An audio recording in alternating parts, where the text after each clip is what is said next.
Ça va la lumière là, non? Parce que j'ai fermé le volet, parce qu'il y a trop de soleil, alors que ça fait 3 mois qu'on n'a pas eu de soleil à Paris. Et là du coup, ça m'énerve qu'il y ait trop de lumière.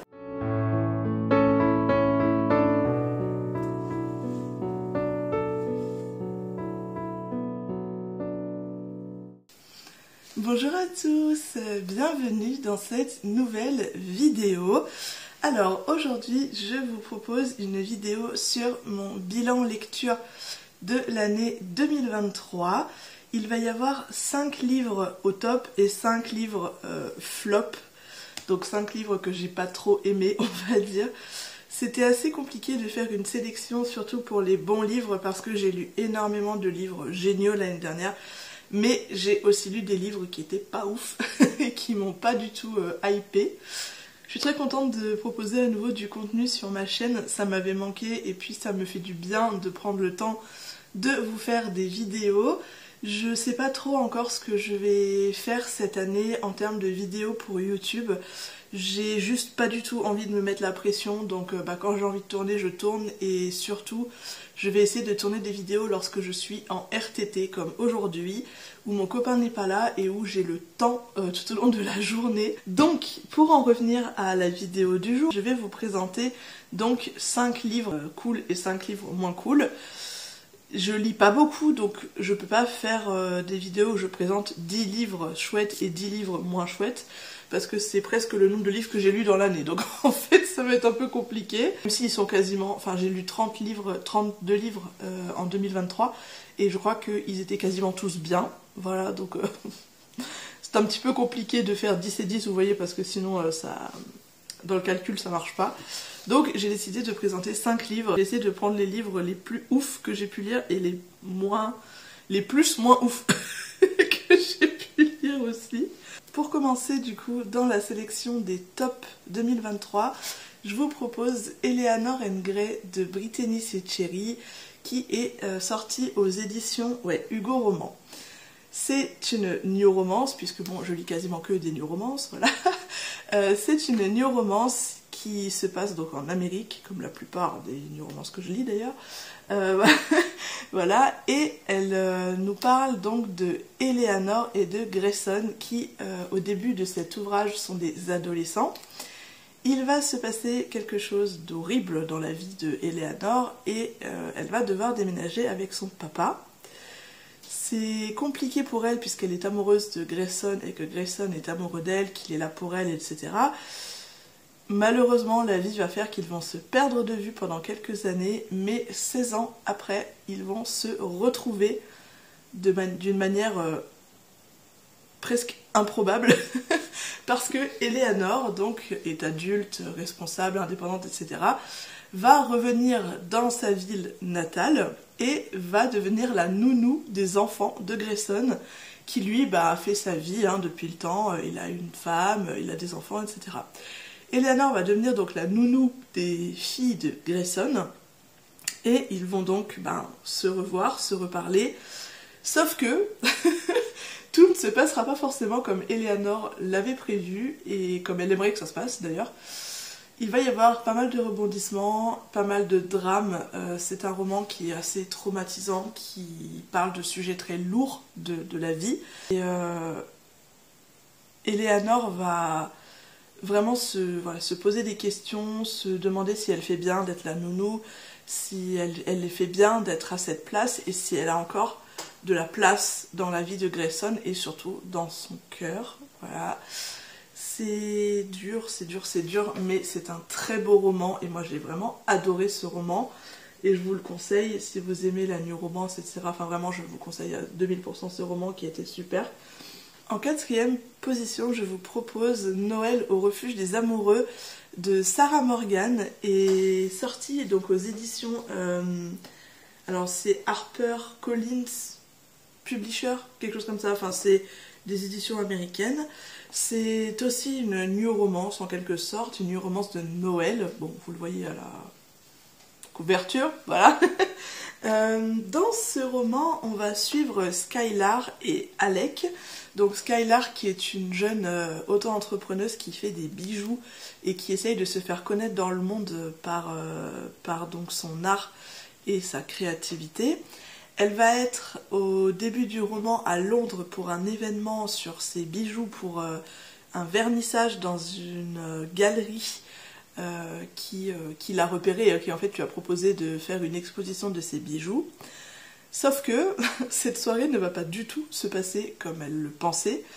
Dans un premier temps, à cette soirée, donc, il va y avoir le copain actuel de Skylar, qui doit normalement, vu que ses parents sont des gens hyper influents, etc., qu'ils l'ont un peu choisi pour elle, il va normalement devoir l'épouser.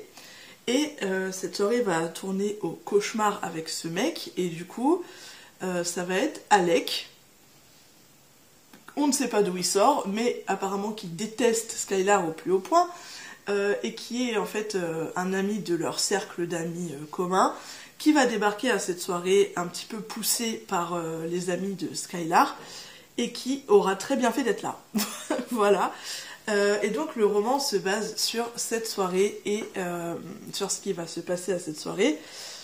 Et donc Alec va un petit peu faire le prince charmant, on va dire, et va un petit peu prendre Skylar sous son aile. Tout ne va pas se passer comme prévu. Les mentalités vont changer, les deux personnages vont établir une relation, il va se passer pas mal de choses, pas mal de rebondissements également, et on va les redécouvrir, on va découvrir leur vraie personnalité, leur vraie ambition dans la vie, et on va un petit peu se demander si c'était pas aussi un peu le destin qui les a amenés à se voir ce soir-là. En tout cas, Skylar va aller mieux, on va dire. Elle va être bouleversée aussi, elle va faire des rencontres qui vont être hyper bénéfiques pour elle, et elle va se développer, elle va retrouver une vie normale, si je puis dire, loin de New York et de ses parents ultra toxiques. Voilà. J'ai beaucoup aimé aussi ce roman, c'était un beau roman de Noël, ça se passe évidemment dans la semaine qui vient avant Noël, peut-être dans les 2 semaines qui viennent avant Noël. J'ai été vraiment plongée dans l'ambiance de Noël, New York, Londres, etc. C'était vraiment sympa, et pareil l'année prochaine, du coup cette année, on est en 2024, ça y est. Si vous avez envie de lire un roman de Noël, je vous conseille celui-là, il est vraiment super, et on s'accroche très très vite au personnage, et enfin moi je m'attache trop vite au personnage, mais on s'accroche vraiment très vite au personnage et à l'histoire, et on le lit presque d'une traite. Je continue du coup ma sélection avec Viens on s'aime de Morgane Moncomble, publié aux éditions Hugo Roman également. Alors ici on va suivre Violette, qui est une étudiante en stylisme à Paris, et du coup Lohan, qui lui est un pompier. Ce sont 2 personnages qui vivent dans le même immeuble et qui, un soir de Nouvel An, se retrouvent coincés dans l'ascenseur. Ils vont établir un lien pas très fort au départ. Lohan est en couple avec une fille, Violette, elle est célibataire, mais pas du tout dans l'idée de se mettre en couple. Ils vont vite se rendre compte qu'ils s'apprécient, qu'ils s'aiment même beaucoup, et ils vont devenir meilleurs amis. Ça va être très bizarre, puisque dans leur entourage, tout le monde est persuadé que Lohan et Violette vont être en couple, leur amitié est impossible, qu'ils s'aiment et qu'ils se le disent pas, etc.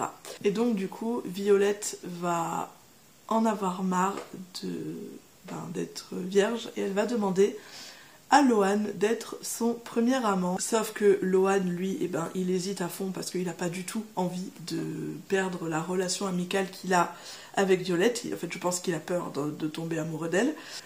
Est-ce qu'il va céder? Vous le saurez peut-être ou pas. En tout cas, cette soirée risque de compromettre leur amitié. Et du coup, ça peut devenir compliqué entre les 2 personnages, et également entre leurs amis qui partagent la colocation avec eux. Et donc on continue avec PS Oublie-moi de Emma Green. Bon, alors Emma Green, déjà je les adore, ces autrices, voilà, donc je crois que ça y est, c'est mon couple d'auteurs préféré. Enfin, elles sont pas en couple, mais elles sont 2 autrices en fait dans Emma Green, et purée, je les adore.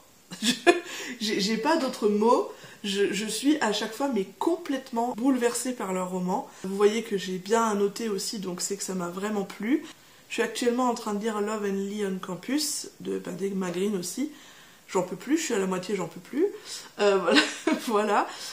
Ce sont des bons gros pavés quand même, donc faut être prêt, hein.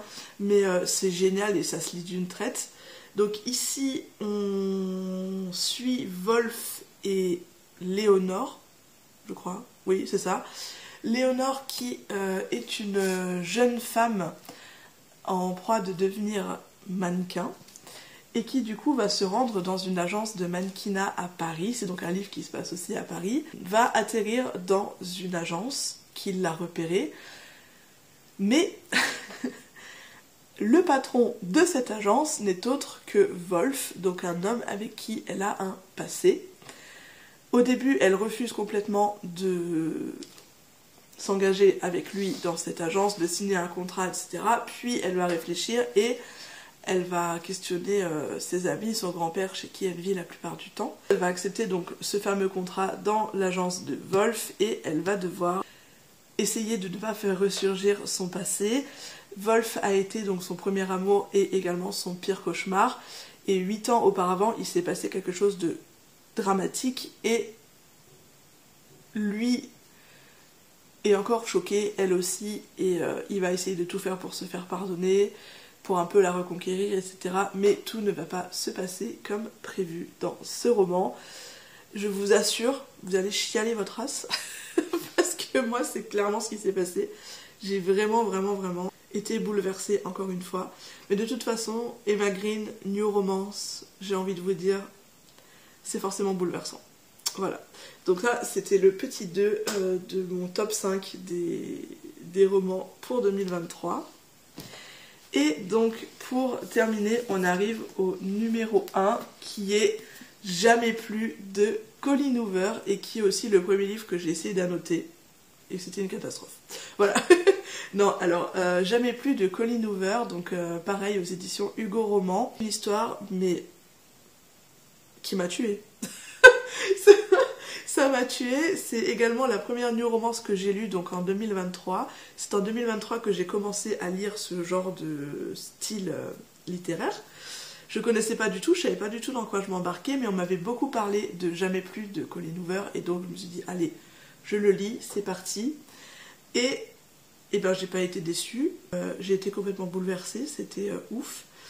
Je ne sais même pas comment je vais vous raconter cette histoire sans vous spoiler en fait là.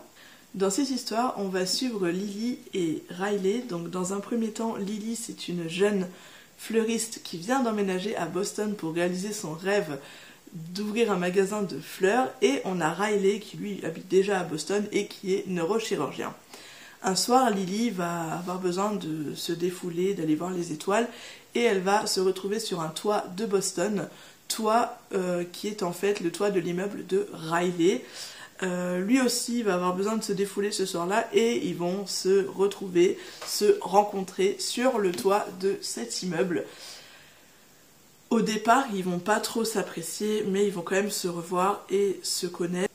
Ils vont se désirer, et puis après certaines hésitations de Lily, qui a eu un passé très compliqué avec un père violent envers sa mère, va se mettre en couple avec lui.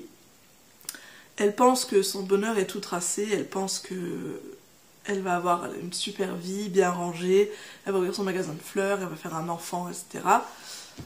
Mais en fait, tout va exploser, 1000 morceaux, et le drame va arriver. Les gens ne sont pas forcément ce qu'on croit qu'ils sont, et elle va vivre un cauchemar. Voilà. Mais, à la suite de ce tome-là, il y a donc le tome 2, à tout jamais, qu'il faut absolument lire, et vous voyez, là, la notation était présente, quoi. À tout jamais, c'est donc la suite de Jamais plus. Ce que je n'ai pas dit pour Jamais plus, c'est que il va y avoir une espèce de triangle amoureux entre Riley, Lily et Atlas. Atlas qui est en fait un peu l'amour d'enfance, je dirais, de Lily. Dans le tome 2, du coup, on va en apprendre un petit peu plus sur un autre personnage qui est le personnage de Atlas.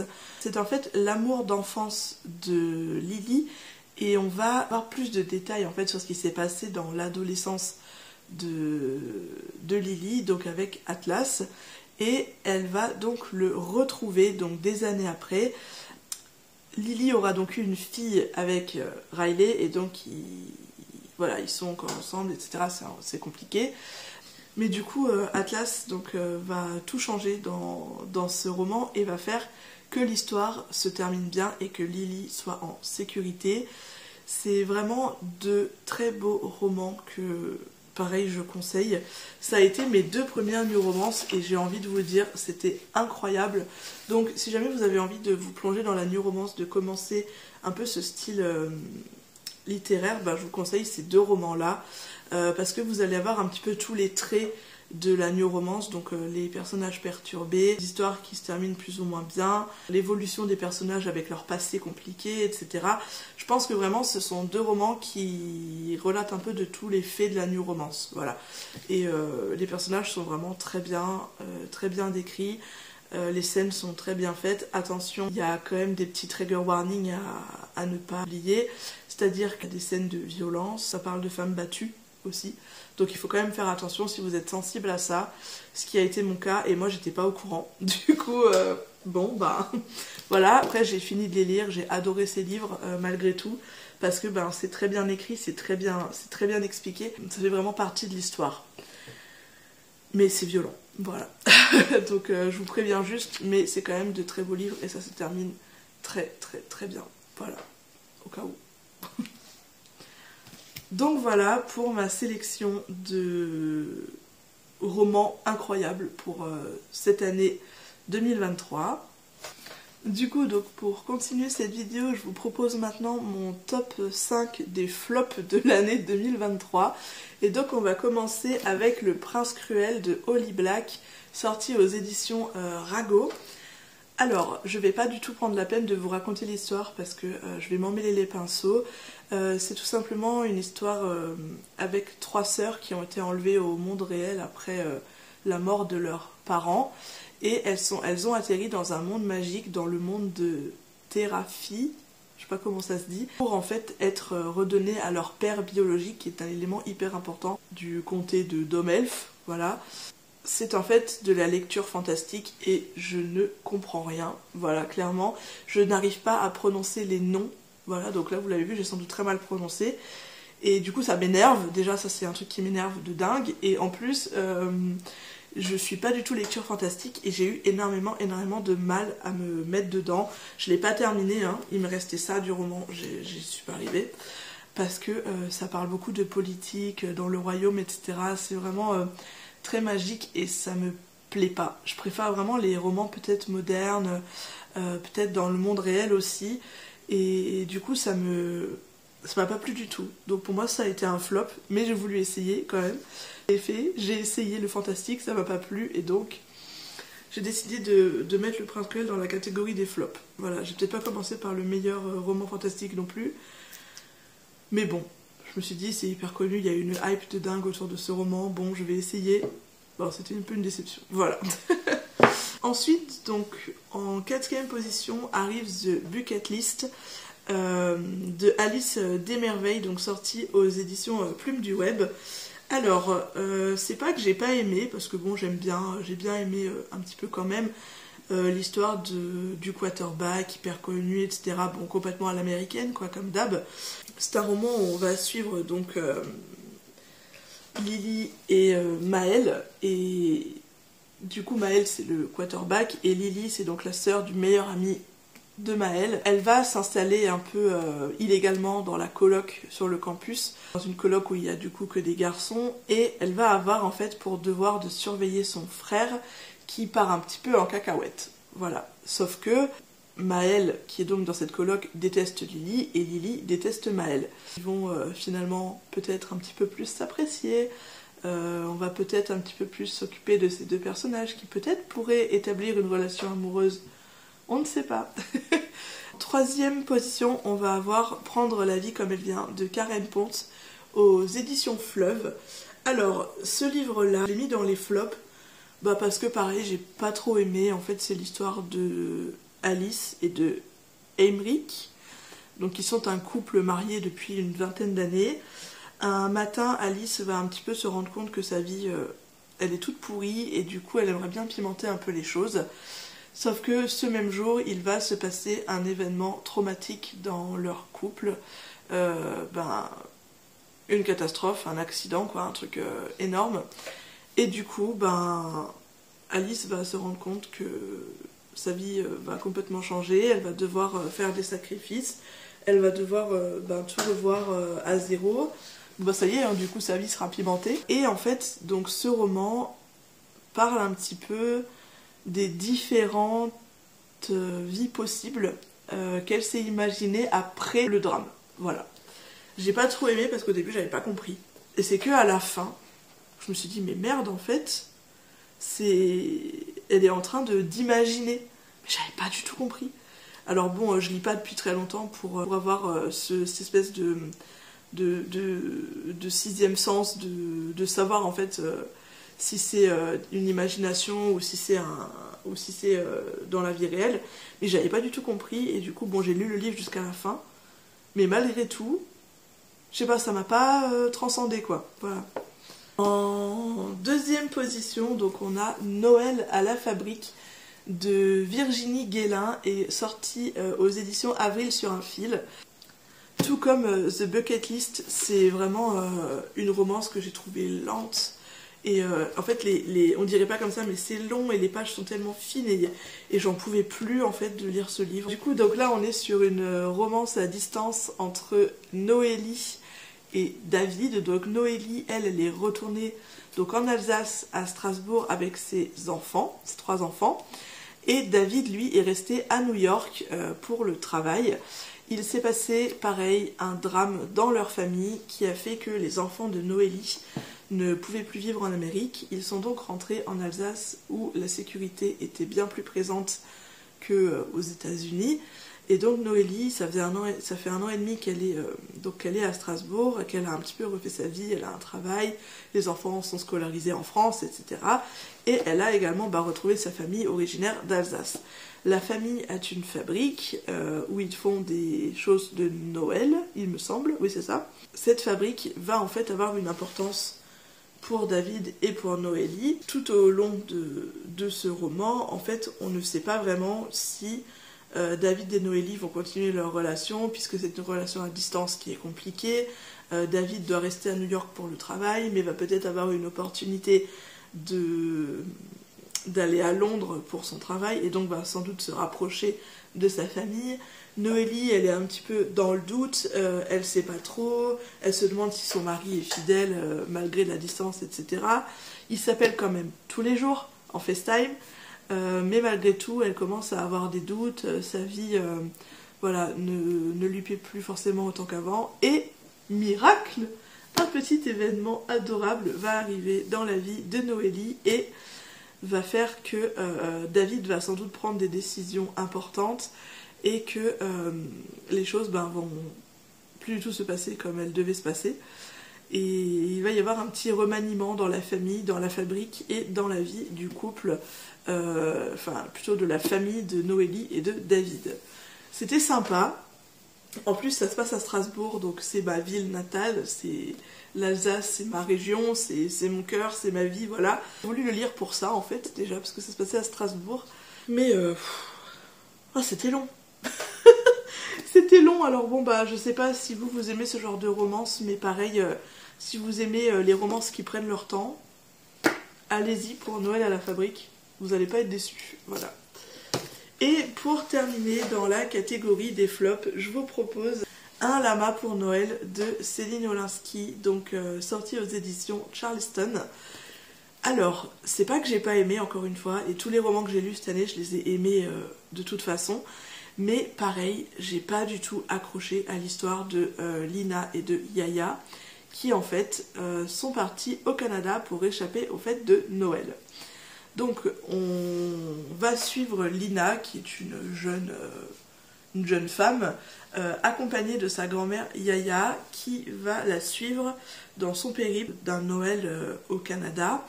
On va apprendre que Yaya en fait a vécu au Canada pendant quelques années et qu'elle a été amoureuse de quelqu'un là-bas. Elle a donc des liens forts avec la ville dans laquelle elles vont se retrouver. Dans cette ville, il va y avoir une cérémonie, la fête des Lumières, donc il va falloir décorer les maisons, etc. Et donc, Lina, elle aime pas Noël et en fait, elle est insupportable. C'est pour ça que j'ai pas aimé ce roman. Déjà parce que moi je suis une grande fan de Noël et je comprends pas les gens qui détestent Noël. Et du coup, elle est insupportable, mais vraiment insupportable. C'est-à-dire qu'elle aime rien. Tout la fait chier, clairement. Et bon, alors elle va un petit peu s'ouvrir aux choses, hein, je vous rassure. À partir du moment où un lama va s'échapper d'un enclos et elle va devoir s'occuper de ce lama. Sauf que purée, le lama il arrive loin dans l'histoire. Et pareil, ça m'a énervé quoi. Je me suis dit, mais pourquoi un lama pour Noël, on parle pas de lama, etc. Et plusieurs personnes qui ont lu ce livre ont eu un petit peu le même ressenti que moi en se disant, mais purée, on parle d'un lama, mais il n'y a pas de lama, etc. Et en fait, on comprend pas jusqu'à ce que ce fameux lama arrive, évidemment. Et j'ai trouvé pareil le dénouement assez long. Je sais pas, l'histoire était mignonne, c'était une histoire sympa de Noël, voilà. Mais pareil, sans plus pour moi. J'ai pas trop accroché. C'était sympa de voir que Noël peut se passer différemment que dans les romances où les gens adorent Noël, etc. Mais là, pour le coup, je sais pas, j'étais pas hyper captivée par l'histoire. Voilà. Malgré tout, j'ai passé quand même un bon moment et j'ai quand même bien rigolé. Il y a quand même eu pas mal d'intrigues, etc. et j'ai bien aimé. Mais je l'ai mis dans mes flops parce que ça n'a pas été le livre de ouf de mon année 2023. Voilà. J'espère en tout cas pas vous avoir spoilé avec mes descriptions, mes résumés des livres. Même si j'ai spoilé, rassurez-vous, j'ai rien spoilé du tout parce que il se passe tellement de choses dans ces romans que je vous garantis que vous avez rien entendu quoi. Voilà. Voilà pour mon bilan lecture 2023. Pour 2024, j'ai décidé de lire 50 livres en 2024. Je pense que je n'y arriverai jamais, hein, voilà, qu'on se le dise, mais je vais essayer quand même. Je suis assez contente de mes lectures de l'année dernière, assez contente d'avoir découvert la New Romance et assez contente de faire également des annotations dans mes livres. Et d'ailleurs, j'ai fait une vidéo en fait sur mes différentes annotations où je vous explique en fait comment j'annote mes livres, pourquoi, etc. Donc si elle vous intéresse, je pourrais vous mettre éventuellement le lien en barre d'infos. Je vous souhaite, moi en tout cas, de passer une excellente journée, une excellente soirée, enfin voilà, ça dépend de l'heure à laquelle vous regardez cette vidéo. Et j'aurai le plaisir de vous retrouver très prochainement dans une nouvelle vidéo sur n'importe quel sujet. Voilà. Bye bye!